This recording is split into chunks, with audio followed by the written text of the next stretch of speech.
আচ্ছা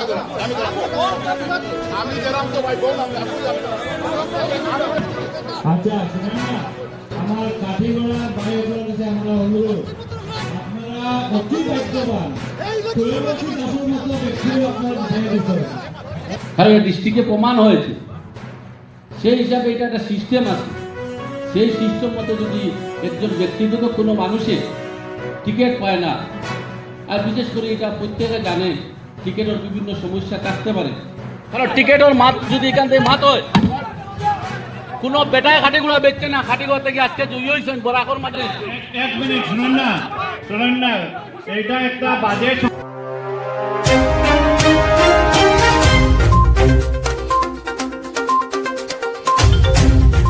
দেখছি বিধায়ক কলিলুদ্দিন বক্তব্য দিতে বাধা পাঠান। আজকে সবচেয়ে বড় এখানে খাটিগুলো যারা কংগ্রেসের টিকিটে জিতে আইছে, আমরা বিগত নমিনেশন রেজাল্ট যখন হয়েছে, রেজাল্টের পর থেকে আমরা দেখি, আর নমিনেশন যখন প্রার্থী যখন ঘোষণা করা হয়েছে, এরপর থেকে খাটিগুলোর বিধায়ক মানে পুরা লুকাইল আসলাম। লুকাইল মানে খাটিগুলোর বিধায়কের খুঁজে পাওয়া গেছে। খাটিগুলোর কংগ্রেস সরকারে খাটিগুলোর প্রত্যেক প্রার্থী তারা নিজস্ব জয় কংগ্রেস প্রার্থী ঐক্যবদ্ধ হইয়া যেভাবে ফাইট করিয়া যারা জিতে আইছেন তারা জিতে আইছেন। কিছু কিছু প্রার্থীরা একবারে কম ভোটের ব্যবধানে জিতে আইছেন। তারা নিজেরা জানেন যে আজকে তারা গার্জিয়ানের অভাব আসলো খাটিগুলোর, কোনো ধরনের অভিভাবক নাই খাটিগুলোর গার্জিয়ান। আজকেই কেন আইয়া যে সংবর্ধনা সভা দেখলাম, এই সংবর্ধনা দেখলাম বড় চেয়ার জুড়িয়া গামছা লইয়া এখানে বইয়া বক্তব্য দিয়া টিকেটের মাত এই ধরনের মাত প্রসঙ্গ করে পুরানা বিতর্ক এখানে উস্কাই দেওয়ার চেষ্টা করা হয়েছে। এটার লাগে খাটিগুলোর যারা সবর এমনিও যারা আছে তার মধ্যে অন্তরে জ্বালা যে খাটিগুলোরে কীভাবে কংগ্রেস সংগঠনকে তিলে তিলে ধ্বংস করিয়া, এরপরে পঞ্চায়েত নির্বাচনে কীভাবে টিকিট বিক্রি করিয়া খাটিগুলোরে ধ্বংস করা হয়েছে। এরপরে আবার আজকেই কেন এই লম্বা লম্বা বক্তব্য, এটা বরদাস্ত না কংগ্রেস কর্মী হলো আইসন উড়িয়া এখানে জুড়িয়া বইসলা। কিন্তু খাটিগুলোর কংগ্রেস কর্মী বা কংগ্রেসের সাধারণ খাটিগুলোর প্রত্যেক সাধারণ জনসাধারণে তারা আফন করে লইছিল। কিন্তু আজকে কিতা করা হয়েছে, একটা কলেজ ছাত্র তানোর ছেলেরে কন্ট্রাক্টর বানাইছো। কলেজ ছাত্র ছেলে যে কলেজ ছাত্র আসলো তারে আনি কন্ট্রাক্টর বানাইছে এই খাটিগুলার বিধায়কে। কিন্তু খাটিগুলার জনসাধারণ লাগেন কিচ্ছু করছেন না। আজকে চৌরঙ্গীত ঘটনা হয়েছে, খাটিগুলার যারা জনসাধারণ আসলে তারা কোনো গার্জিয়ান পাইছেন না। আজকে জালালপুরের ঘটনা হয়েছে, কোনো খাটিগুলার যারা সাধারণ জনসাধারণের কোনো গার্জিয়ান পাইছেন না। কোনো ধরনের বড় ঘটনা হইলে খাটিগুলার বিধায়ক লুকাই যায়। আর কোনো ধরনের যদি কন্ট্রাক্টারি লাগে তা দেখবা 3জন 4জন লইয়া কিলা কন্ট্রাক্টারি হাসিল করা যায়, সে পাইলেন নগর কাছ থেকে টাকা লইতা এই করছো। আপনারা দেখবা, আপনারা বিগত দিনের কিছু জিনিস কন্ট্রাক্টারি চাইয়া দেখবা, নিজের কলেজ ছাত্র ছেলেরে আনিয়া কলেজ জগলের ছেলের নামে কন্ট্রাক্টার ইস্যু করা হয়েছে। এবার পঞ্চায়েত ইলেকশনও কি টিকিট টাইম বিক্রি করছেন?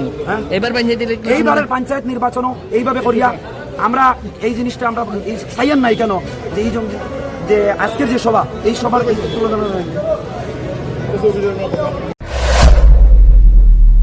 সবার কাজ শেষের পথে আসছে। আমি প্রথমেই এবারের বিশেষ করে 2025 ইংরাজি পঞ্চায়েত নির্বাচনে আপনারা যারা ভারতীয় জাতীয় কংগ্রেসের প্রার্থী হয়ে মাঠে অবতীর্ণ হয়েছেন, আমি প্রত্যেককে সংগ্রামী অভিনন্দন জানাই। আজকে যারা জয়ী হয়েছে তাদেরকে আমি অভিনন্দন জানাই, এবং বিশেষ করে যারা এই নির্বাচনে প্রতিদ্বন্দ্বিতা করেছেন, এখানে অনেক আসন ছিল যারা জেনে শুনে ভারতীয় জাতীয় কংগ্রেসের প্রার্থী হয়েছিলেন, যে সেই আসনে জয়ী হওয়ার মতো কোনো রাস্তা ছিল না। তারপরে আপনারা দলের সম্মান বাঁচাতে গিয়ে আপনারা দলের সৈনিক হয়ে মাঠে গিয়ে আপনারা লড়াই করেছেন। তাই আমি প্রত্যেককে, আপনারা যারা জয়ী হতে পারেননি প্রতিদ্বন্দ্বিতা করেছেন, প্রত্যেককে আমি সংগ্রামী অভিনন্দন জানাই। আজকে এই অনেক কঠিন পরিস্থিতির মধ্যে এবারে এই পঞ্চায়েত নির্বাচন হয়েছে, এবং এই পরিস্থিতির মধ্যে আপনারা যেভাবে দলের পতাকাকে ধরে রেখেছেন, আপনারা দলের হয়ে মাঠে যুদ্ধ করেছেন, আমি প্রত্যেককে ভারত শিলচর জেলা কংগ্রেসের পক্ষ থেকে অভিনন্দন এবং ধন্যবাদ জানাই।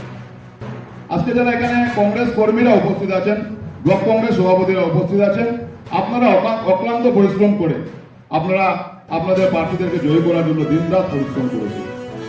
তাই সবাই পরিশ্রমে আমরা 8টা জেলা পরিষদ আসন পেতে সক্ষম হয়েছি, এবং 37টা এপি আমরা ভারতীয় জাতীয় কংগ্রেসের পক্ষ থেকে আমরা জয়ী হয়েছি। আজকে যারা এখানে উপস্থিত হয়েছেন, প্রার্থীরা যারা আছেন বা প্রার্থীর সমর্থকরা আছেন, আমি আপনাদেরকে একটা কথা বলবো যে আমি জেলা কংগ্রেস সভাপতি হিসাবে আমি আপনাদেরকে কাউকে টিকিট দেইনি, এবং টিকিটের সমালোচনা বা আলোচনা আজকে আমি করতে রাজি নয়। যেহেতু এটা সংবর্ধনা সভা, আমরা নিশ্চয়ই এখানে আমরা দলীয় সভা করব। সেই দলীয় সভাতে আপনাদের যা ক্ষোভ বিক্ষোভ, আমার উপরে কোনো বিক্ষোভ আপনার থাকতে পারে, সেটা দলীয় সভাতে আপনারা বলবেন। কিন্তু আজকে একটা সম্পূর্ণ সভা, সবাই আনন্দে এসেছি আমরা।